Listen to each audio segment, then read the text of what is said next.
ដំរីសម្បូរកំពុងរស់នៅយ៉ាងសុខសាន្តក្នុងទីជម្រកធម្មជាតិក្នុងព្រៃការពារកៅសីមាខេត្តមណ្ឌលគិរី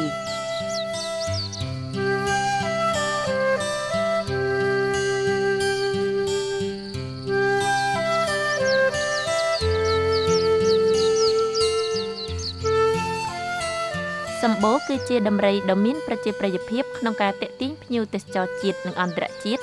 តាមរយៈទេសចរសត្វដំរីក៏ដូចជាការដឹកភ្ញៀវទេសចរកម្សាន្តនៅក្នុងទីក្រុងភ្នំពេញកាលពីពេលកន្លងមកសប្តាហ៍ថ្ងៃនេះដំរីសម្បូរមានអាយុប្រមាណជា54ឆ្នាំដែលត្រូវបានគេចាត់ទុកជាសត្វដំរីមួយមានវ័យចំណាស់ដែលមើលឃើញពីសារៈសំខាន់និងភាពវ័យចាស់របស់ដំរីសម្បូរនោះ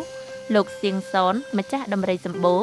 បានសម្រេចចិត្តនិងប្រកាសឲ្យដំរីសម្បូរចូលនិវត្តន៍ដែលបានត្រឡប់ទៅរស់នៅក្នុងទីជម្រកព្រៃការពារធម្មជាតិមណ្ឌលគិរីវិញ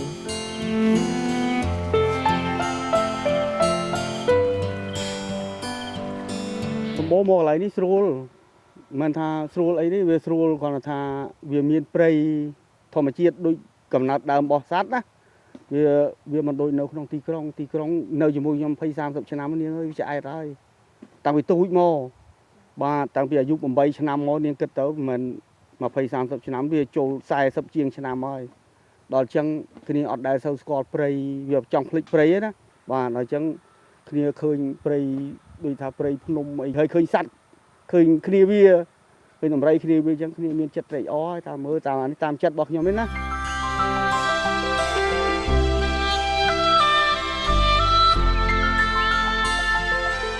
រហូតមកទល់ពេលនេះរយៈពេល7ខែហើយដែលដំរីសម្បូរបានរស់នៅក្នុងតំបន់អភិរក្សដំរី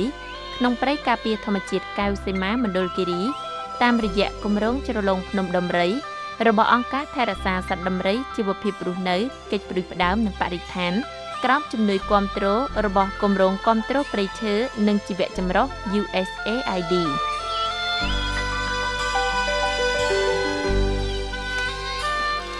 គួរបញ្ជាក់ផងដែរថាដំរីសម្បូរបានទៅរស់នៅក្នុងតំបន់ព្រៃធម្មជាតិជ្រលងភ្នំដំរីខេត្តមណ្ឌលគិរីកាលពីខែវិច្ឆិកាឆ្នាំ2014ក្រោមការសហការនិងផ្ដួចផ្ដើមរបស់គម្រោងបរិស្ថានគម្រោងជីវភាពសត្វដំរីនៃអង្គការថែរក្សាសត្វដំរី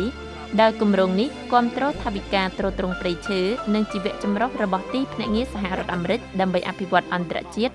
USAID សហការជាមួយរដ្ឋបាលព្រៃឈើតកតងទៅលើសម្បូរនៅពេលដែលយើងយកមកដល់ទីនេះសម្បូរមានអារម្មណ៍ប្លែកច្រើនត្រង់កន្លែងថា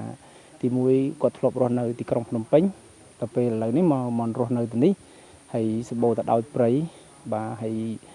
អាចជួបនឹងដំរីផ្សេងកាលនៅភ្នំពេញប្រហែលជា30ឆ្នាំគាត់អាចបានជួបដំរីផ្សេងទេប៉ុន្តែមកនេះគាត់បានជួបដំរីដូចគ្នាដែរហើយឃើញថាគាត់សប្បាយរីករាយតែហើយប៉ុន្តែនៅកាលខែប្រាំងនោះអត់សូវមានចំណីទេតែយើងបានទិញចេកទិញពៅទិញអីយកមកបន្ថែមហើយដំរីសម្បូរអត់បានដើរទៅឆ្ងាយទេដោយសារតែឈឺជើងអញ្ចឹងយើងបានព្យាយាមឲ្យទៅឆ្ងាយខ្លះដែរប៉ុន្តែมันអាចទៅបានហើយយើងព្យាយាមនាំដំរីផ្សេងទៀតឲ្យមកចិត្តគាត់ដើម្បីឲ្យមានភាព friendly ជាមួយគ្នា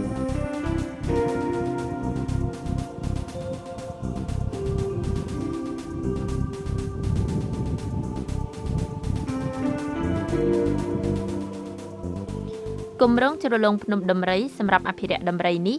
សប្តាហ៍ថ្ងៃមានផ្ទៃដីប្រមាណជាង 1000 ហិកតាក្នុងនោះផ្ទៃដីប្រជាសហគមន៍តាំងលំនៅឋាននៅតំបន់នោះពាក់កណ្ដាលនិងពាក់កណ្ដាលទៀតជាផ្ទៃដីខណ្ឌរដ្ឋបាលព្រៃឈើគម្រោងជ្រលងភ្នំដំរីនេះបានបង្កើតឡើងក្នុងឆ្នាំ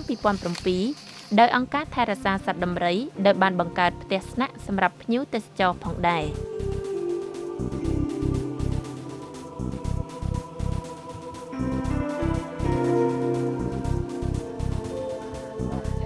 ដំរីឥឡូវមាន9ក្បាលហើយតំបន់នៅក្នុងអេកូទេសចរយើងនៅក្នុងព្រៃជីវៈចម្រុះសីមាតកតងទេសចរកន្លែងនេះមានសក្តានុពលច្រើនយើងឃើញថាព្រៃយើងស្ថិតនៅដូចជាព្រៃធម្មជាតិដដែលជាងនេះទៅទៀតគេចង់តាមដានអំពីប្រវត្តិសម្បូរអញ្ចឹងបាទអញ្ចឹងត្រូវមកមើលប្រវត្តិសម្បូរនឹងថាយើងការ ដែលផ្លាស់ទីពីភ្នំពេញមកនៅទីនេះនឹងវាអាចមានការប្រែប្រួលយ៉ាងណាខុសត្រូវយ៉ាងណាតែយើងដូចយើងបានឃើញហើយដំរីសម្បូរនឹងអាច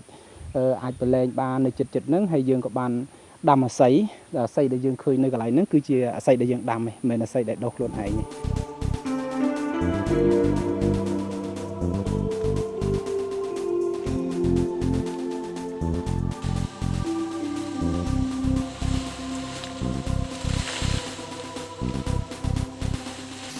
បច្ចុប្បន្ននេះគម្រោងជ្រលងភ្នំដំរីមានដំរីចំនួន9ដោយក្នុងនោះសិតតែសត្វដំរីមេដែលមានវ័យចំណាស់រួមជាមួយដំរីសម្បូរផងដែរ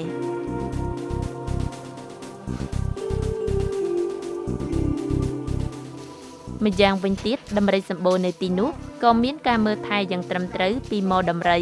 ការផ្ដល់ចំណីព្រមទាំងពីសំណាក់ពេទ្យសត្វពេលមានបញ្ហាជំងឺកើតឡើង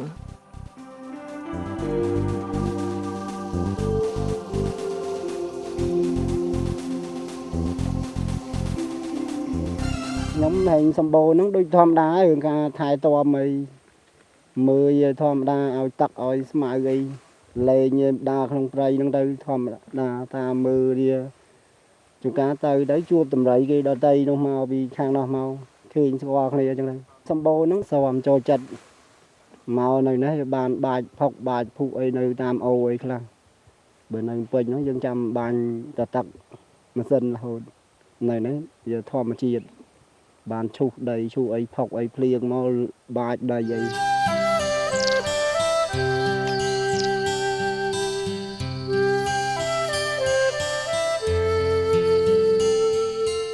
បីសម្បូរជាដំរីដែលមានអាយុច្រើននិងបានផ្លាស់ទីលំនៅទៅទីជម្រកព្រៃធម្មជាតិវិញក៏ពិតមែនប៉ុន្តែដំរីសម្បូរមិនឯកាទេដោយដំរីសម្បូរបានស៊ាំនឹងការរស់នៅជាមួយនឹងដំរីដទៃទៀតម្យ៉ាងទៀតសម្បូរក៏នៅមានប្រជាប្រិយភាពដដែលដោយមានភ្ញៀវទេសចរអន្តរជាតិជាច្រើនស្គាល់ដំរីសម្បូរតាមរយៈការសម្ដែងនិងការជិះក៏ប៉ុន្តែឥឡូវនេះដំរីសម្បូរស្ថិតនៅក្នុងការអភិរក្សគឺភ្ញៀវទេសចរអាចឲ្យចំណីមើលប៉ះបាន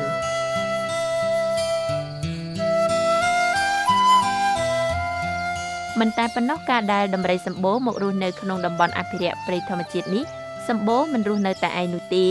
ព្រោះថានៅក្នុងតំបន់អភិរក្សនោះមានសត្វដំរីជាច្រើនទៀតដែលមានវ័យប្រហាក់ប្រហែលគ្នានឹងដំរីសម្បូរដែរបើតាមអ្នកជំនាញនៅទីនោះបានឲ្យដឹងថាសម្បូរមានកាយវិការសប្បាយនិងព្រៃប្រឹក្សាតាមរយៈការបញ្ចេញសកម្មភាពផ្សេងៗហើយពេលនេះសម្បូរបានស៊ាំនឹងដំរីដទៃទៀតហើយ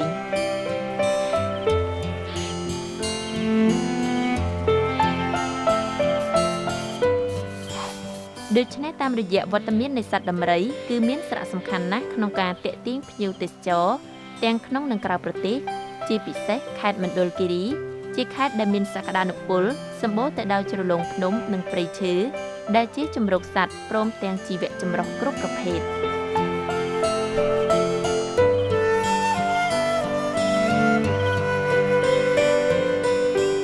ដូច្នេះការរក្សាបាននូវធនធានព្រៃឈើសត្វព្រៃការបង្កើតបានអេកូទេសចរការទទួលបានការការពារសត្វព្រៃនិងព្រៃធម្មជាតិនេះអាចជួយលើកកម្ពស់ជីវភាពប្រជាពលរដ្ឋសហគមន៍នៅតំបន់នោះឲ្យមានការរីកចម្រើនតាមរយៈតំបន់អេកូទេសចរនិងការមើលសត្វព្រៃនេះ